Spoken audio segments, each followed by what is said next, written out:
Vai ter que clicar nessa pessoinha que tem uma setinha ali, ó.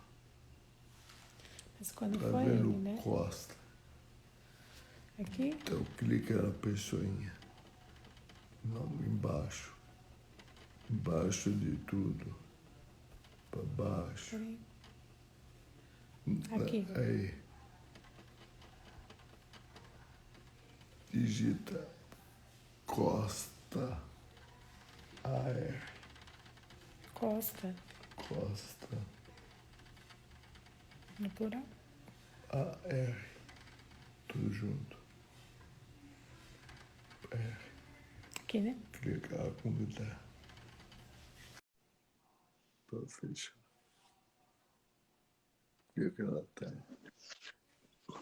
Olá, Boa noite, doutor Aguinaldo.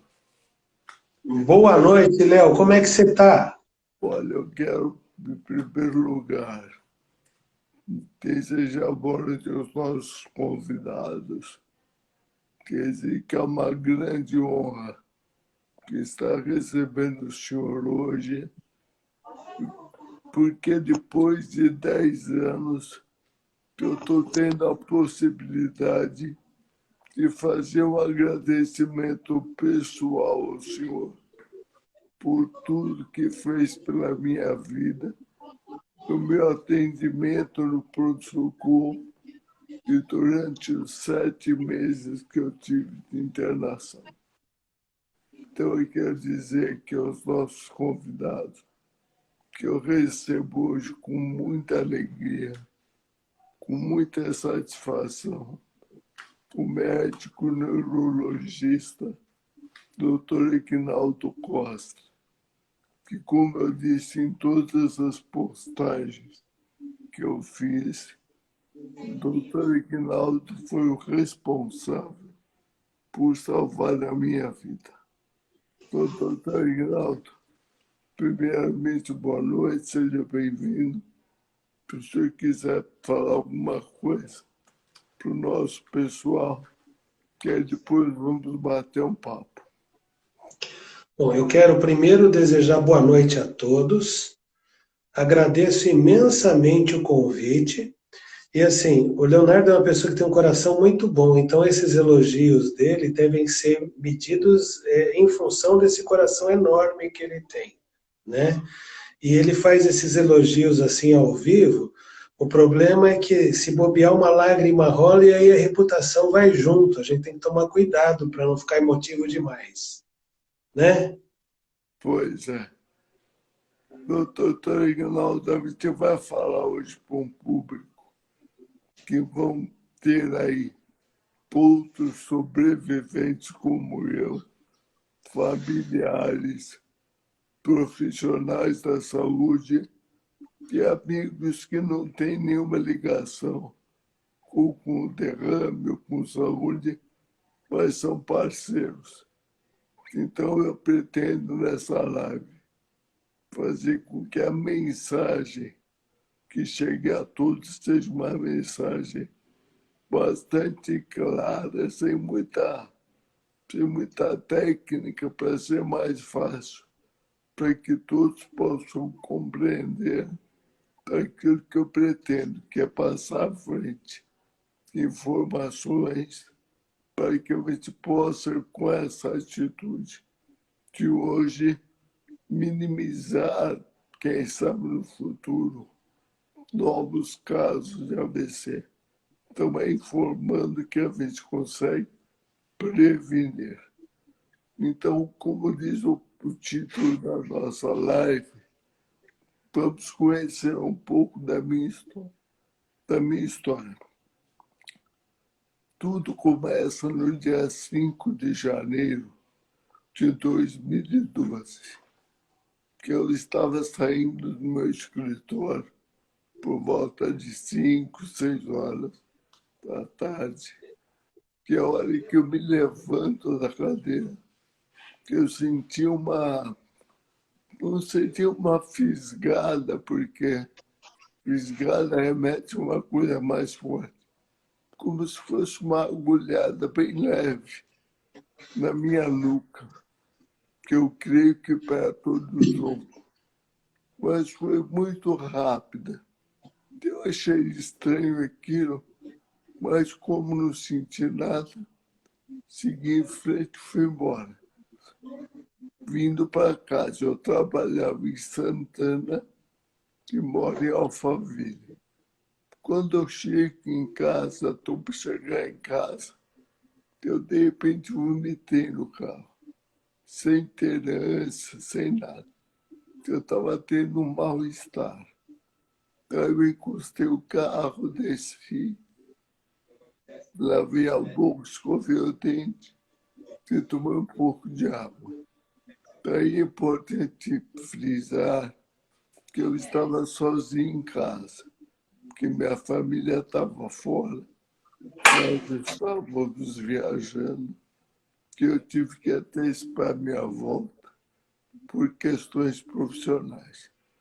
Daí sentei no sofá e pensei comigo mesmo, bom, eu vou esperar aqui, quem sabe, 15, 20 minutos para ver se eu melhoro.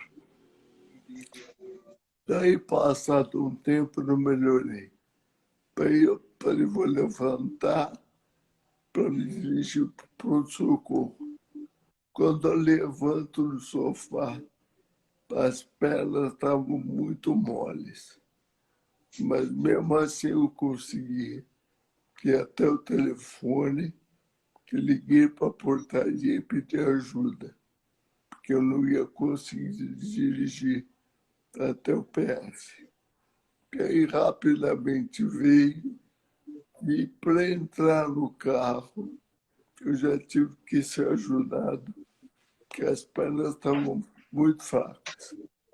Daí cheguei no hospital, fiquei cerca de 3 horas, com pressão alta, com a glicose também elevada. E aí, em 3 horas, melhorou o quadro de pressão e me deram alta. Durante a noite eu acordei, tive sede. Quando eu pedi o copo, foi a minha sogra que me deu, porque ela estava aqui comigo, o copo caiu no chão. Que aí, imediatamente quisemos e voltamos para o PS. Aí passei lá mais 3 horas. Foi quando foi solicitado que entrasse em contato com o doutor Zietti, que providenciou a remoção para São Paulo. E aí, de Alphaville, segui para São Paulo, cerca de talvez umas 12 ou 13 horas depois daquele mal-estar. E é aí que eu digo que nada acontece por acaso. Quando eu chego no PS em São Paulo, o senhor é que me atende, que era o seu plantão. E aí eu me recordo muito bem quando o senhor me olhou, me fez umas perguntas, falou sobre a minha diabetes, perguntou da insulina.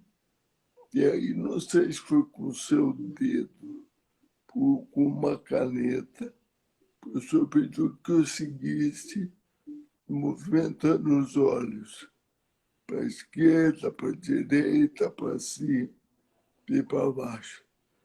E nesse momento o senhor chamou alguém que estava ao seu lado e disse assim, peça para encaminhá-lo com urgência para a tomografia, porque ele está tendo um derrame de tronco. Então, eu faço aqui minha primeira pergunta. São 10 anos que se passaram, muitos plantões o senhor teve, mas o senhor se lembra desse momento? Lembro como se tivesse acontecido hoje, Leonardo. O senhor podia me contar quais foram as dicas que o senhor viu em mim para que pudesse perceber que eu estava tendo uma AVC de tronco?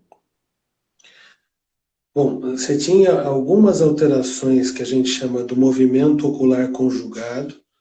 Isso significa movimento ocular conjugado, que os olhos sempre percorrem a mesma distância, a mesma linha, para quem tem um funcionamento normal do tronco encefálico, né? A pessoa olha para a direita, os dois olhos vão para a direita.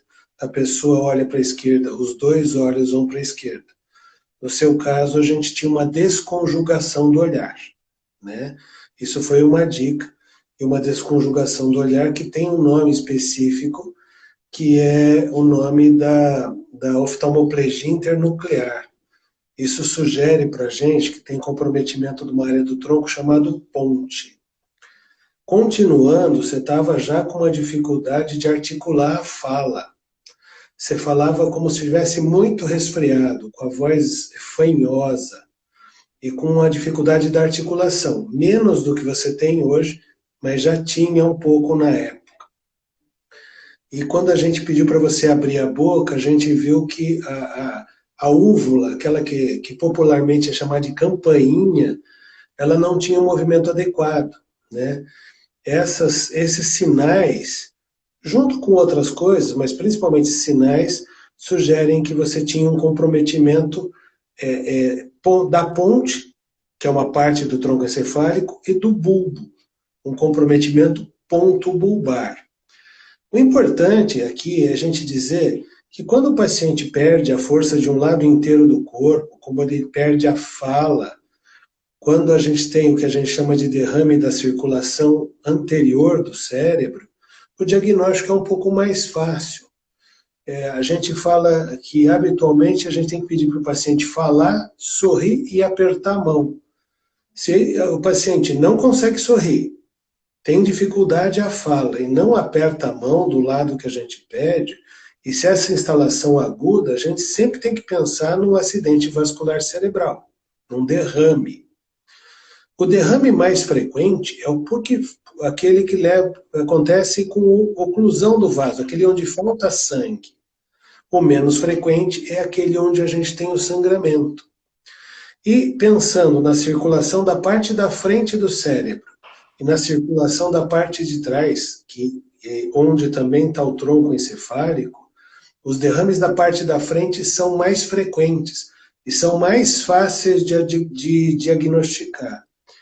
Você tinha sinais sutis que sugeriam acometimento do tronco. Mesmo para o neurologista, esses sinais sutis não são muito fáceis, né? Para o médico generalista, um pouco mais difíceis. E como você já disse no começo, na sua introdução, quanto mais cedo a gente consegue fazer o diagnóstico, mais rapidamente a gente começa a atender, maior a chance da gente ter uma evolução mais favorável, com menos sequelas. Infelizmente, a gente conseguiu fazer esse diagnóstico, você já tinha um tempo prolongado da instalação, né? Naquele momento que você sentiu a pontada saindo do escritório, no momento que você sentiu a náusea, vômito, ficou com a perna fraca, você já estava iniciando o acometimento circulatório de uma artéria que chama artéria basilar, que irriga essa região posterior do cérebro e do tronco encefálico, né? Aqueles 15 minutos que você esperou, falou, eu vou esperar para ver se melhoro. A maioria dos pacientes que têm um acidente vascular cerebral, o derrame, tem essa ideia, eu vou esperar porque vai que passa, né? Quem tem um infarto tem dor, tem desconforto, sua. Ele não vai esperar para ver se passa. A dor é um grande fator de mobilidade. Quem perde a força, quem perde a sensibilidade, ou pior ainda, quem perde a consciência, não tem essa prontidão em procurar o serviço de saúde. Isso, às vezes, compromete muito o resultado do tratamento inicial. Quando você chegou, algumas oportunidades terapêuticas que a gente tinha, já tinha, infelizmente, passado do que a gente chama de janela de tempo para tentar abordar. Eu não sei se você se lembra, a tomografia que você fez foi às 9h22 da manhã, né?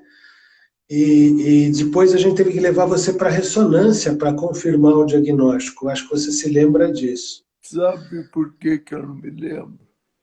Porque eu tenho imagens na memória. Até o momento que eu entro na máquina da tomografia. E aí eu me lembro que parece que apagou a luz. Eu não me lembro de mais nada. Aí eu sei que depois disso eu fui encaminhado para a UTI. E tem um detalhe que eu gostaria que o senhor pudesse me falar. Eu devo ter ficado na UTI por volta de 15 dias. Eu não me lembro de absolutamente nada. Eu tenho relatos da minha esposa e do meu irmão que eu me comunicava com eles, mas não me recordo. Por que, doutor? Uma das razões é que você tinha que, às vezes, receber sedação, porque você não estava conseguindo respirar de maneira adequada, né? A gente precisava te dar um suporte ventilatório. Tanto que você foi traqueostomizado precocemente, né? Cada vez que a gente dá o sedativo, principalmente se ele for da família dos benzodiazepínicos, a gente suprime momentaneamente a memória, dá uma amnésia retrógrada, e aí perde a continuidade temporal da memória. Uma outra coisa é que, assim, você teve um evento cerebrovascular grave, e isso compromete a integridade funcional do sistema nervoso como um todo. Para a gente conseguir tirar você da UTI, levou 2 semanas, né? A gente precisou traqueostomizar você precocemente e precisou gastrostomizar, colocar aquele botãozinho no estômago para alimentar você precocemente também, né? Eu não sei se você se lembra, você não conseguia mexer os 4 membros, a mímica da face estava preservada, mas falar era muito difícil. Respirar, mesmo com a traqueostomia, era difícil e você não conseguia deglutir nem saliva. Por isso que a gente precisou fazer as 2 coisas com bastante precocidade, né? Sobre a UTI, eu tenho mais uma dúvida, doutor Aguinaldo. O meu irmão me disse outro dia que talvez na primeira ou na segunda noite, o senhor teria conversado com ele e, teria preparado a ele um momento talvez que ninguém esperava. Dizendo que aquele dia, talvez os próximos, seriam fundamentais para ver se o meu organismo queria superar. O que acontece nesse momento que o risco de vida é muito grande? O risco de morte é alto em eventos cerebrovasculares do tronco encefálico, Leonardo. Às vezes, a gente perde o controle da pressão arterial, inclusive, perde o controle da frequência cardíaca. Isso tem um nome, chama desautonomia. Momentaneamente, o cérebro, que é o grande gerente do organismo, não consegue controlar essas coisas que são fundamentais. E existia um risco de morte muito grande naquele momento. Mesmo depois a gente tendo visto na ressonância que a lesão em si não era grande, mas a área comprometida era uma área fundamental. O seu acidente vascular cerebral interrompeu as vias de saída do cérebro para o movimento, né? Por isso que você não conseguia movimentar direito a face, não conseguia engolir, não conseguia movimentar o corpo. Mas as vias de entrada no cérebro, da sensibilidade, da visão, da audição, estavam todas preservadas, né? Você tinha essa dificuldade de se expressar e, ao mesmo tempo, conseguia perceber tudo o que estava acontecendo à sua volta. Se o seu derrame tivesse sido um pouquinho mais alto, até para verificar se você tivesse consciência ou não, ia ser difícil. Tem uma condição clínica no derrame que chama síndrome do encarceramento, que a pessoa fica consciente, mas quem olha de fora acha que ela está inconsciente. A única expressão que o indivíduo tem é do movimento ocular. Não foi o que aconteceu com você, mas quase que você teve uma coisa semelhante, né? Eu estava... aqui apareceu uma pessoa perguntando se você teve o derrame porque você teve pressão alta. Na verdade, a sua pressão provavelmente subiu porque você estava iniciando o derrame, né? Você teve o derrame por causa do diabetes, que não era muito lá bem controlado na época, né, Leonardo? Você lembra? Apesar de ser diabético há bastante tempo, o seu controle não era perfeito naquele momento, né? E isso é importante, né? Já que você falou de prevenção, tem alguns riscos para derrame, seja da parte da frente do cérebro, seja da parte de trás ou de baixo, e que são tratáveis. Quem é hipertenso e trata a hipertensão, diminui a chance de ter derrame. Quem é diabético e trata direitinho diabetes, diminui a chance de ter derrame. Quem tem apneia do sono, se cuida, usa o CPAP, diminui a chance de ter derrame. Quem fuma e para de fumar, diminui a chance de ter derrame. Esses, entre outros, quem tem colesterol alto, se tratar direitinho, diminui a chance de ter derrame. Esses fatores são aqueles que a gente chama de fatores tratáveis, né? E tem a progressão da idade, que infelizmente aumenta o risco de evento cerebrovascular também, e esse não é um fator tratável, né? Mas se o indivíduo tiver uma boa qualidade de vida, tiver atividade física regular, dormir direitinho, tratar as doenças crônicas, ele diminui de maneira significativamente a chance de acontecer algo, né? Principalmente, seja do ponto de vista cardiovascular, seja do ponto de vista cerebrovascular. Então, vamos para mais uma dúvida. Para um leigo, por que eu tive que ser traqueostomizado? Porque você não conseguia defender a via aérea, né?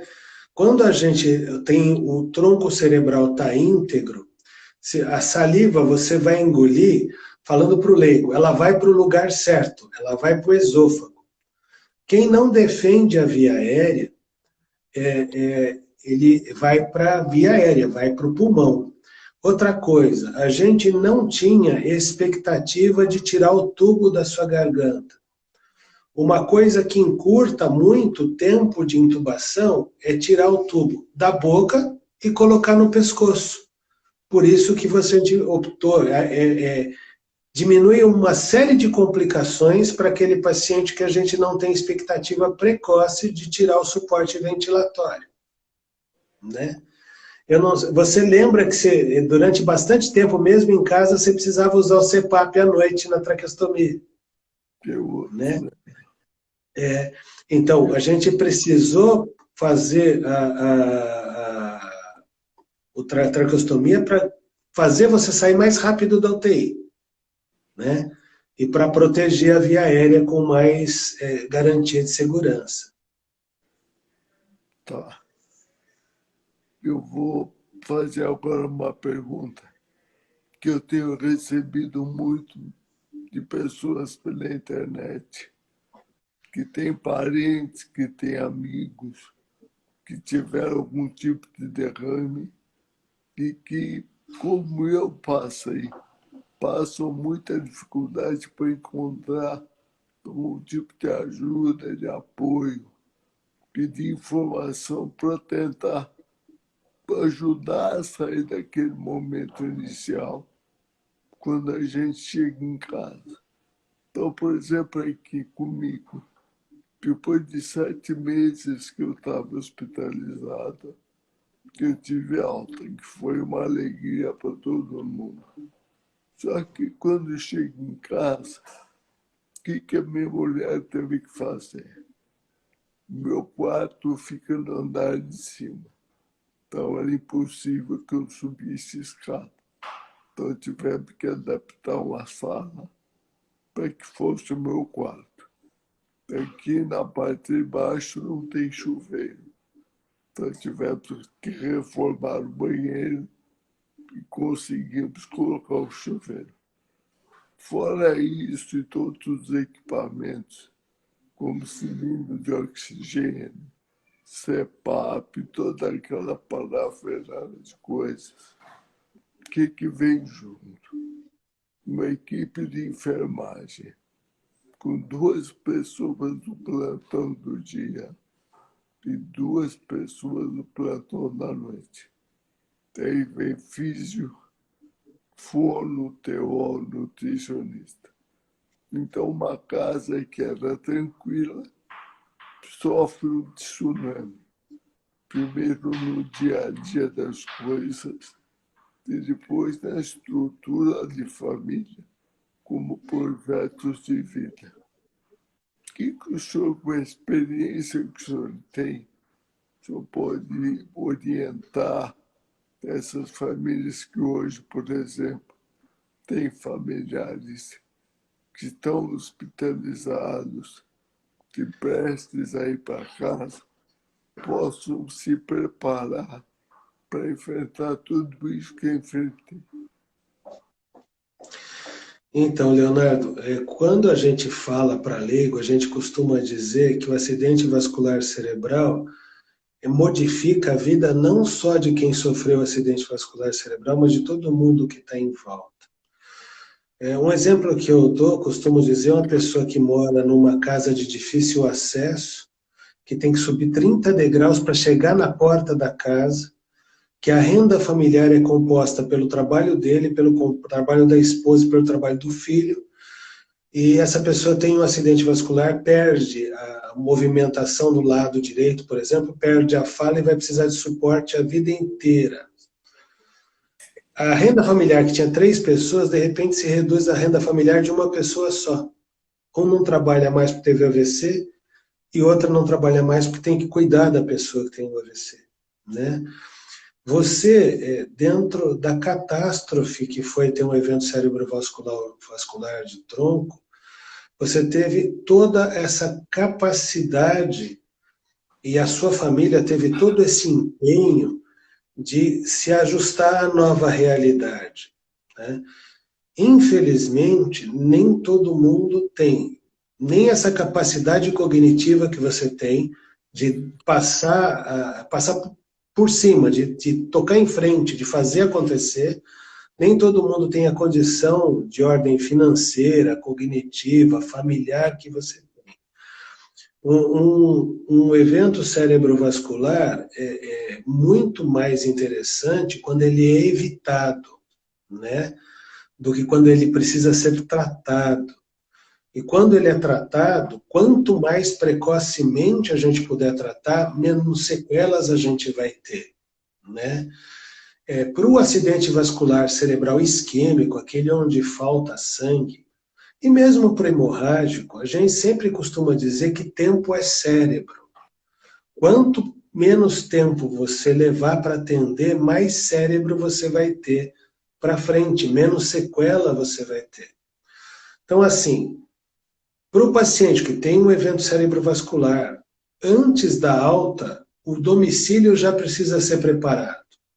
Alguns pacientes vão precisar de cama hospitalar, alguns pacientes vão precisar de mudança de toda a dinâmica do domicílio. Imagina uma casa de 48 metros quadrados onde moram 4 pessoas, né? Vai ser difícil, inclusive, acomodar esse novo paciente. Vai ser quase impossível adaptar um banheiro para esse paciente, né? Então, assim, tem mais uma coisa. Durante muito tempo, no Brasil, o acidente vascular cerebral foi a doença que mais matou. Hoje, ainda no mundo, é a 3ª doença que mais mata. E a gente teve a oportunidade de ver um levantamento feito no começo dos anos 2000, na cidade de São Paulo, que estratificou a cidade do ponto de vista intelectual e financeiro, bairros com mais condição de desenvolvimento humano E o resultado disso, que foi que os eventos cerebrovasculares estão, de modo geral, diretamente relacionados aos piores lugares, no que diz respeito à menor chance de cuidar da saúde, menor acesso da saúde, piores lugares. Você teve o evento cerebrovascular em função de ser diabético. Diabetes aumenta muito o risco de AVC quando não adequadamente tratado. Mas tem gente que passa muito tempo hipertenso diabético e nem sabe, porque ele não tem acesso à saúde para descobrir isso. E quando tem um AVC, descobre ao mesmo tempo que ele já está com uma hipertensão de difícil controle, que já tem um diabetes que nunca tratou e às vezes até o rim já está comprometido, né? Uma grande mensagem, volto a dizer, que o melhor no derrame é que a gente evite que ele aconteça. Então, que todas as pessoas tentem buscar a possibilidade de avaliar essas doenças crônicas e tratar essas doenças, mudar o comportamento, mudar os hábitos de vida, no sentido de diminuir essa incidência. Você teve um evento muito grave, ver você falando, ver você participando da São Silvestre é uma coisa que emociona a gente. Eu lembro da primeira vez que eu vi você em cima de uma daquela bola de pilates com a coluna retinha. Você lembra? Eu brinquei com você com isso, que nem eu consigo fazer isso. Lembro. Então, essa força de vontade, essa disponibilidade e a condição, até do ponto de vista financeiro, de fazer tudo isso, é o que propiciou esse desenvolvimento. O que a gente queria é que todas as pessoas que têm um evento cerebrovascular pudessem ter algo assim, né?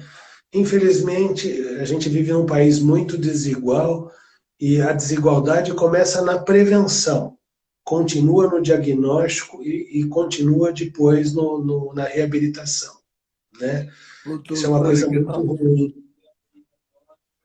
Me diz uma coisa, que esse velho tabu que eu escutei muito no hospital, que só se reabilita para até 6 meses após o AVC. Na verdade, a reabilitação, quanto mais cedo começa, melhor. Durante muito tempo, a gente acreditava que a perda neuronal não era substituída. Na verdade, até podem crescer novos neurônios quando a gente perde, mas o que funciona na reabilitação é fazer com que outras áreas do tecido nervoso mudem a sua função para recuperar uma parte da função perdida, né? Existem reabilitações mais difíceis, quando o indivíduo perde a capacidade da fala e junto perde a capacidade do entendimento, a gente chama isso de afasia mista, é muito difícil reabilitar esse paciente, né?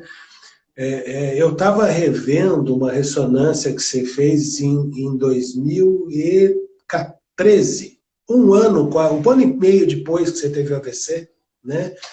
E que a gente, olhando de perfil, é como se alguém tivesse simplesmente tirado um pedaço do seu tronco cerebral, né? Se quem olha a ressonância não acredita que você está consciente, conversando, movimentando-se, engolindo. Quando você me contou que tinha tirado a gastrostomia e estava comendo churrasco, eu quase chorei. Entendeu? E assim, a gastrostomia saiu muito rápido, eu não sei se você lembra. Com a fisioterapia, você voltou a engolir relativamente rápido, né? Para quem tinha o evento com a gravidade que você teve, né? Então, a reabilitação tem a ver... Pode falar, pode falar. Eu me lembro que eu fiquei com atraco por 4 meses, e 1 ano e 2 meses com a gastrostomia. Então, é isso que eu quero dizer com relativamente rápido. Se não fosse o seu empenho e toda a terapia associada, você podia ter eventualmente persistido com isso até hoje, né? E assim, não basta só a reabilitação. O indivíduo precisa ter a vontade, ele precisa ter um engajamento. O paciente, a pessoa que tem uma doença, ela tem que ser agente do tratamento. Só tomar o remédio, sem reabilitar, sem só ter alguém lá fazendo os exercícios, se o indivíduo não tiver engajado, não funciona, né? E uma das coisas que fez diferença para você foi justamente isso, né? Muito interessante. Eu vou fazer um ponto aqui que me marcou demais, doutor. Durante a minha internação, e depois que estive já com alta, porque até em casa eu tive episódios muito sérios e longos de alucinações, que eu me lembro talvez de uma grande parte delas como se fosse um grande sonho. O que pode ter acontecido comigo nesses períodos que eu via pessoas na janela, que eu via dinheiro caindo no chão, que a chave do carro estava pendurada na parede. E teve até um fato interessante, que eu já estava aqui em casa, minha mulher estava me dando um jantar, e eu via pessoas entrando como se tivesse acontecendo uma festa aqui em casa. E uma dessas pessoas que eu vi entrando parou na frente da minha cama, que ficou me olhando. Era um senhor com uma cara muito esquisita. E eu sem movimentos e sem falar, qual foi a minha defesa? A comida que eu tinha na boca, que eu cuspi nessa pessoa que eu estava enxergando. Então, eu imaginei isso para os meus filhos, que eram pequenos à época, que passa na cabeça deles. E por que eu tive tantas alucinações? Não é incomum nos pacientes que têm envolvimento dessa parte do encéfalo, que é o bulbo cerebral, desenvolverem alucinações, viu, Leonardo?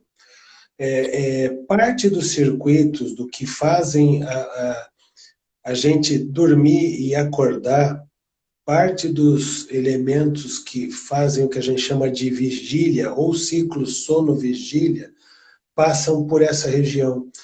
Então, quando você tem um evento cerebrovascular, funciona como se você criasse alguns curtos-circuitos, né? E uma coisa que eu lembro que eu falei para você, eu não sei se você lembra, que foi logo depois que você saiu do hospital, a gente conversou tanto nesse tempo que você ficou internado, né? Todo dia a gente conversava. E assim, quem tem um evento cerebrovascular não volta a ser exatamente quem era, né? Muitas outras coisas acontecem no meio do caminho. E as alucinações relacionadas a lesões cerebrais, principalmente relacionadas a eventos dessa região onde você teve AVC, em geral, elas são autolimitadas. Elas acontecem durante algum tempo e vão melhorando, né? E foi o que aconteceu. A reabilitação tem tudo a ver com isso. Quanto mais funcional você estiver, mais os seus ciclos estarão relacionados, equacionados, e menor chance de ter algo dessa natureza, a chance vai diminuindo, né? Uma outra questão, doutor Ignaldo, que eu me recordo que num período do hospital, que eu, quando me acordava, às vezes, até durante o dia que eu cochilava um pouco, quando eu abri os olhos, eu me deparava com a imagem que o quarto do hospital estava virado, que eu não estava olhando no teto, que eu olhava, parecia que eu estava em pé e olhando para a janela, completamente perdido da localização espacial. Isso me disse naquele momento que era um problema no vestibular. Então, para que a gente possa mostrar para quem está nos assistindo que tipo de problema foi esse que eu tive e muito raramente eu tenho tido. Então, o ser humano, para ficar em cima das patas traseiras, quer dizer, andar sobre dois pés e tirar as mãos do chão e conseguir enxergar mais longe, ele paga um preço, que é ter um sistema de equilíbrio organizado de uma maneira diferente. Nós somos animais que começaram, do ponto de vista evolucionário, a andar sobre quatro patas, né? Os nossos antepassados tiraram as patas dianteiras do chão, começaram a mexer nos objetos, isso ao mesmo tempo em que nos permitiu olhar mais longe, fez o nosso cérebro aumentar. Tá? Para se manter em pé ou sentado com o tronco reto, a gente precisa de uma série de informações.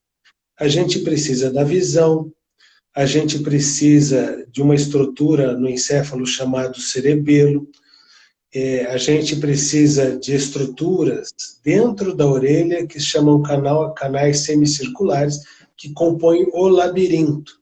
E a gente depende de informações inconscientes que vêm do corpo o tempo todo, dizendo onde cada segmento cada segmento corporal está no espaço, né?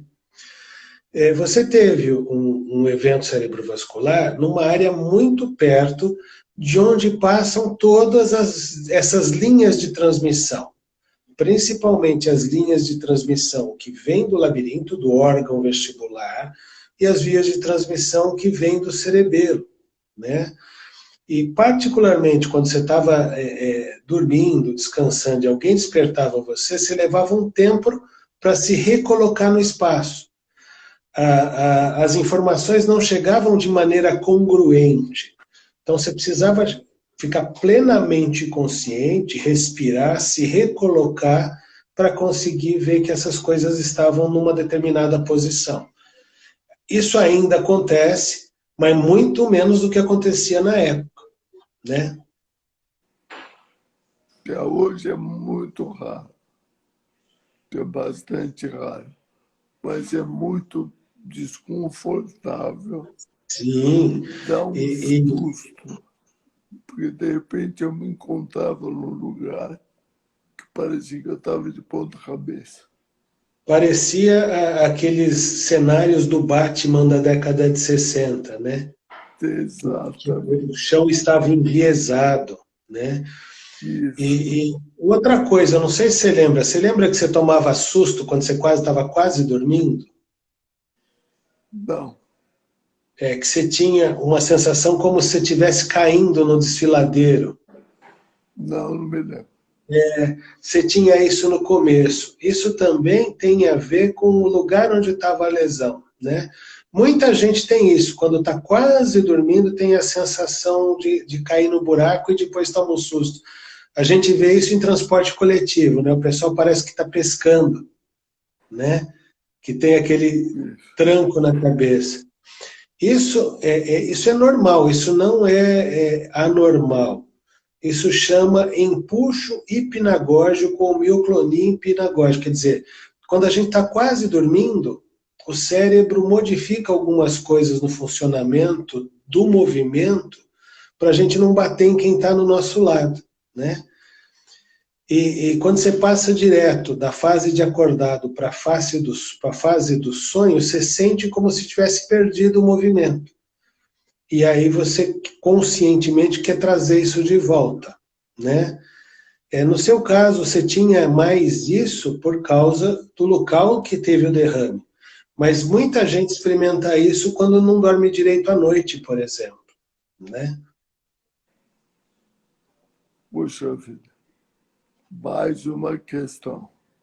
Queria que o senhor explicasse uma coisa que me marcou muito numa tarde, que o senhor disse para mim assim: pelo tronco encefálico passa a tua vida.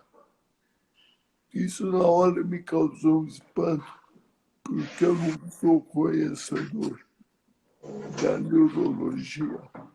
Hoje eu até conheço um pouquinho, mas na hora eu fiquei meio perdido, que eu acho que talvez 100% desses que estão nos escutando não conheçam ou não saibam o que é o tronco, onde ele está localizado e para que ele serve.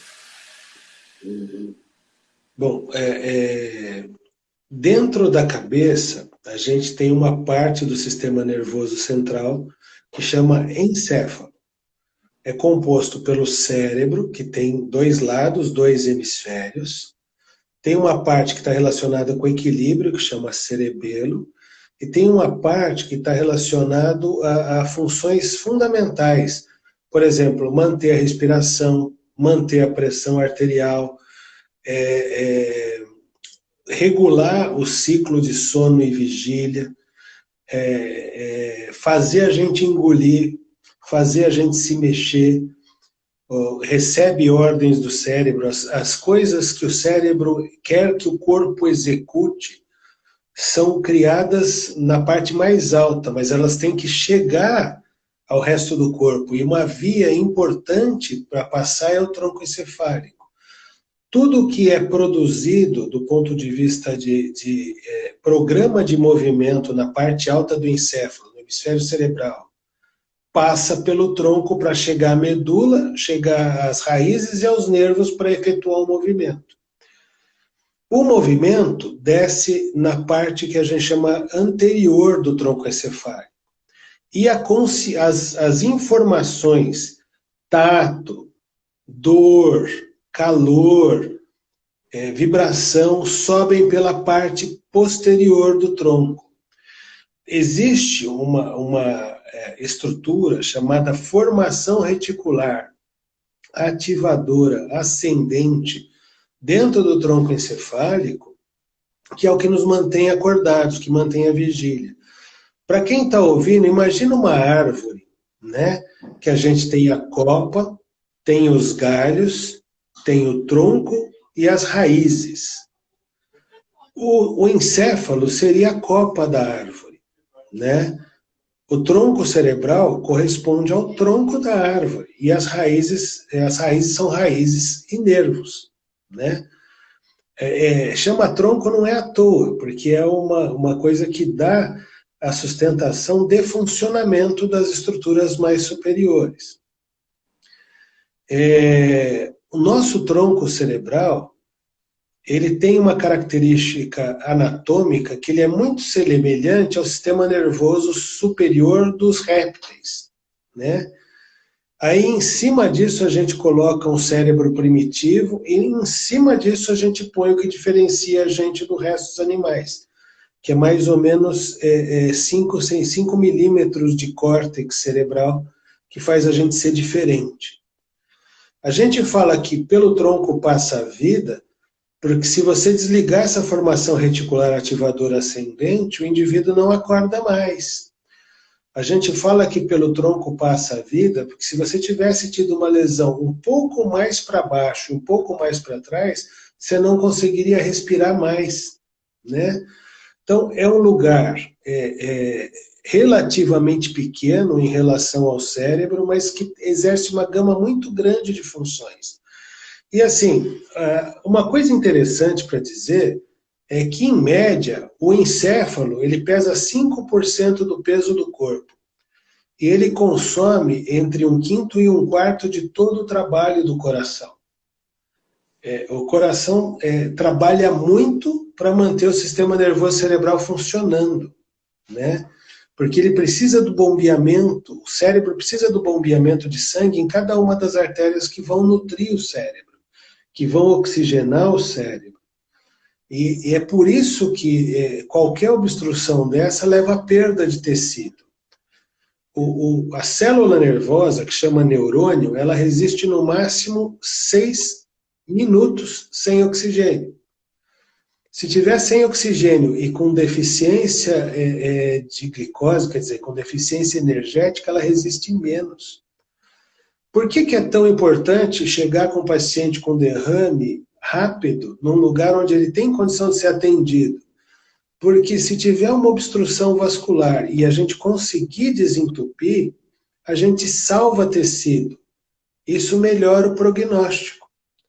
Uma das coisas que foi difícil para a gente, na época que a gente atendeu você, e nesses 10 anos, muita coisa avançou no tratamento, tanto na fase aguda como no tratamento clínico conservador depois. Uma das coisas que mais deixou a gente triste é o tempo que você chegou depois do início dos sintomas. Porque isso limitou muito o que a gente podia fazer para tentar abrir, refazer o caminho do sangue no seu tronco cerebral. Olha, doutor Aguinaldo, eu estou recebendo uma aula magna hoje. Então a gente está caminhando para o final. Mas antes eu queria que o senhor abordasse uma questão. De uma palavrinha pequena, eu acredito que de 9 letras, que o senhor me repetiu ela muitas vezes. E eu queria que o senhor falasse sobre ela, porque tem muita gente que nos escuta e que nos assiste, como eu disse ao senhor, estão na fase inicial do pós-derrame. E como é que esse paciente, essa família, tem que lidar com a palavra-chave, que se chama paciência?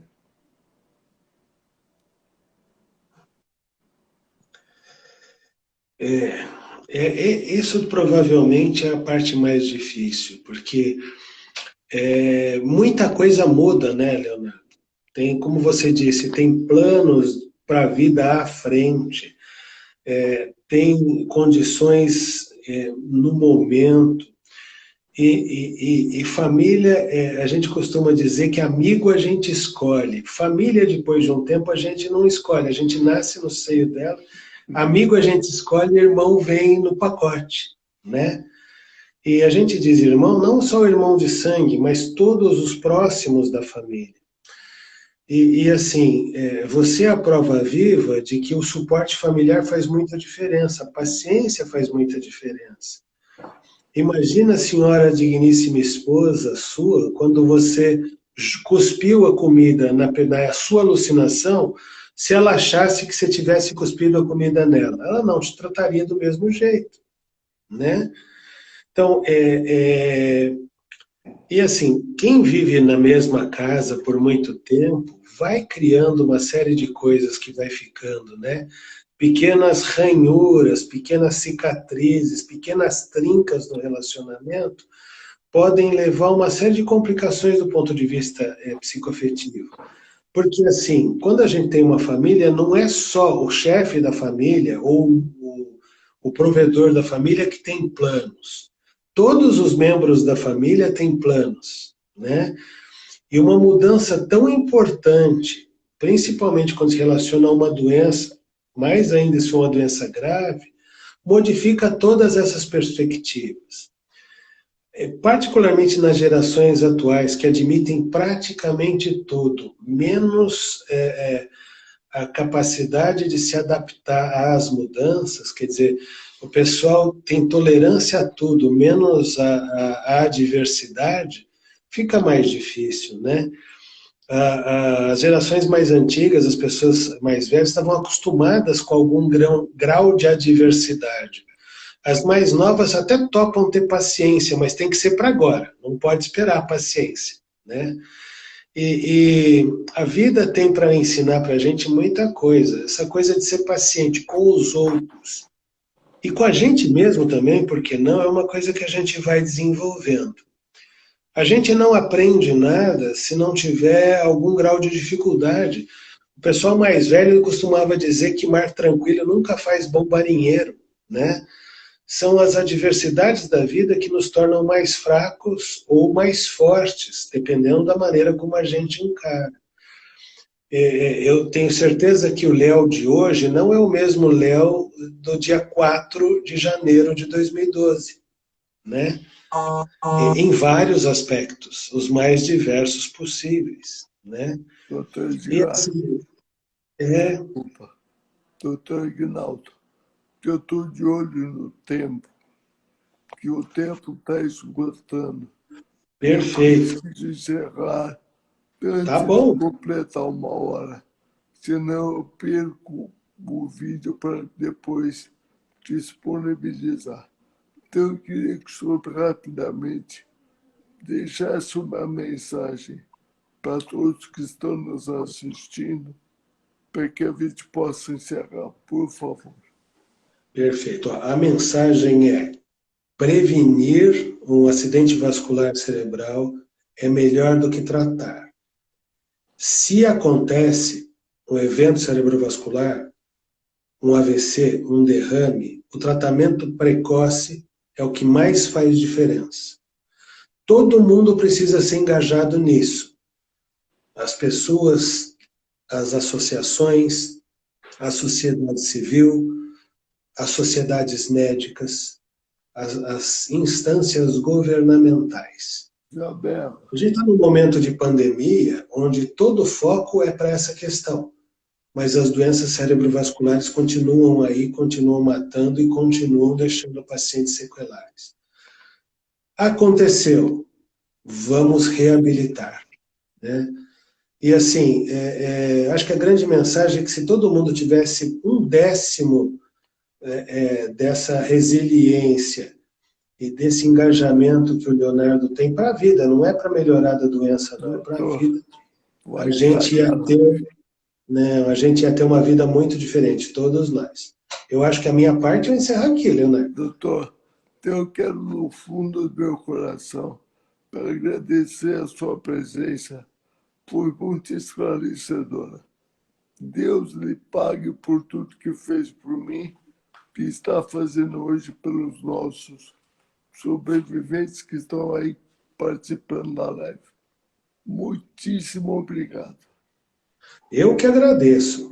Desejo uma excelente noite para todos, um ano fantástico de 2022 e vamos para frente, que a gente precisa ir para frente. Amém. Tchau, gente. Obrigado. Tchau.